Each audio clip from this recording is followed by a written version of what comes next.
पूर्व कांग्रेस कैबिनेट मंत्री अरविंद नेताम का बड़ा बयान सामने आया है। उन्होंने पूर्व सीएम भूपेश बघेल पर विधानसभा चुनाव में हार का बड़ा आरोप लगाया है। बता दें कि अरविंद नेताम ने कांग्रेस पार्टी से विधानसभा चुनाव से पहले ही इस्तीफा दे दिया था और अपनी अलग सर्व आदिवासी समाज पार्टी बनाई थी। साथ ही भूपेश बघेल पर आरोप लगाते हुए कहा था कि पूर्व सीएम भूपेश बघेल भ्रष्टाचार के नींव पर जो सरकार बनाना चाहते थे वो प्रदेश की जनता ने पूर्ण तरीके से धराशाही कर दिया है। नक्सलवादी घटना पर अरविंद नेताम ने कहा कि नक्सलवाद एक ऐसा गंभीर मुद्दा है जिस पर केंद्र सरकार को कठोरता पूर्वक कार्य करना चाहिए। साथ ही राज्य सरकार को समस्या से निपटने के लिए उचित कदम उठाने चाहिए। आदिवासी मुख्यमंत्री को लेकर कहा कि प्रदेश में पहला आदिवासी मुख्यमंत्री भाजपा सरकार में देखने के लिए मिला, जो कहीं न कहीं भाजपा की एकता दर्शाता है। अभी कई बार आदिवासी मुख्यमंत्री के लिए मांग उठती रही, परंतु उस मांग को भाजपा ने पूरा किया है। अभी जो विधानसभा का चुनाव संपन्न हुआ है और जो भी रिजल्ट आया है और खासकर इसमें कांग्रेस पार्टी की जो पराजय हुई है उसका विशुद्ध रूप से मैं जिम्मेदारी भूपेश बघेल को मानता हूँ। भूपेश जी भ्रष्टाचार के आधार पे राजनीति की जो महल खड़ा करना चाहते थे वो धराशायी हो गया और छत्तीसगढ़ के मतदाताओं को भावनाओं को समझने में विफल हो गया।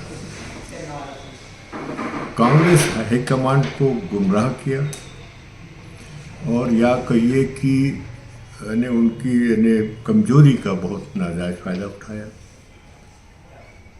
और सांप्रदायिकता की स्थिति यहाँ नहीं थी छत्तीसगढ़ में। बीरनपुर का मामला हो, इसको हो, अगर ये कोई गया नहीं वहाँ सहानुभूति प्रकट करने, कोई नहीं गया। मंत्री, वहाँ का मंत्री, आजू बाजू का मंत्री, कोई नहीं गया।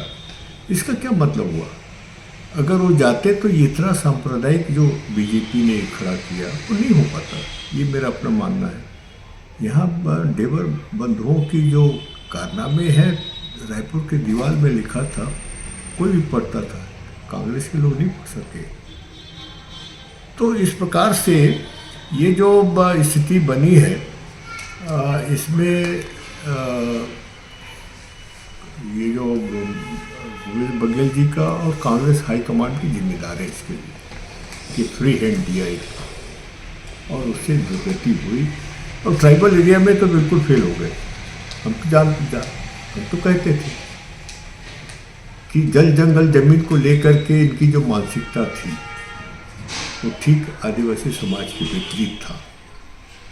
और सरगुजा के बारे में तो हम वैसे भी औपचारिक चर्चा में करते थे कि बहुत चौंकाने वाले रिजल्ट आएगा समाज के। ये मोटा मोटा यही चीज़ है। कुछ पूछना पूछिए। कवर्धा, जैसे आपने बोले, कवर्धा में आदिवासियों के साथ भी कुछ हुआ था जिसमें मोहम्मद अकबर वहाँ पर पहुँचे भी नहीं थे। नहीं तो वही तो मैं कह रहा हूँ, ये कांग्रेस पार्टी में हो क्या गया है?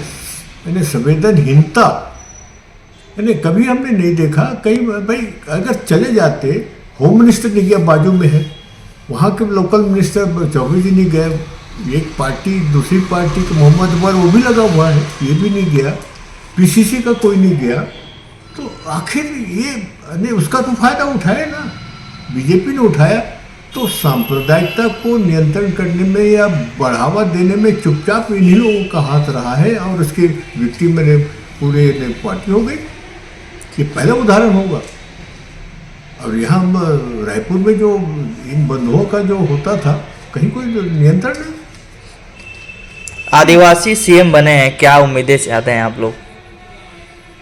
एक तो हम पहली बात सीएम साहब को हम बधाई देते हैं, शाह जी को। और दूसरी बात ये फैसला भारतीय जनता पार्टी के श्रेष्ठ नेतृत्व का कमाल है। ये कहते नहीं पर करते हैं। राष्ट्रपति भी उन्होंने आदिवासी को बनाया। ये पहला मुख्यमंत्री होगा जो आदिवासी बना है राज्य में, जो कांग्रेस कभी नहीं की। जबकि 1980 में हम मध्य प्रदेश में बनते बनते रह गए। कांग्रेस में यही एक दिक्कत है कांग्रेस का। अब तो मुझे लगता नहीं कि सीएम कांग्रेस आदिवासी बने हैं, इसका तो आने वाले समय में दूरगामी असर होगा।